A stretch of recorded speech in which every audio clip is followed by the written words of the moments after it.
लोकहितं मम करणीयम्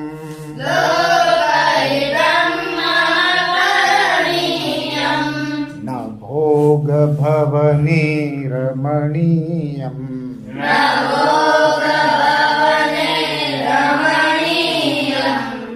न च सुखशयने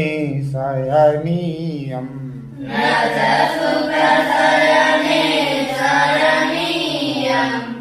अहर्निशं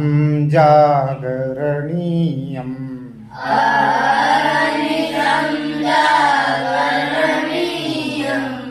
लोकहितं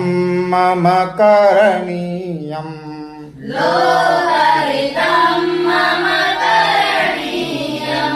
लोकहितं मम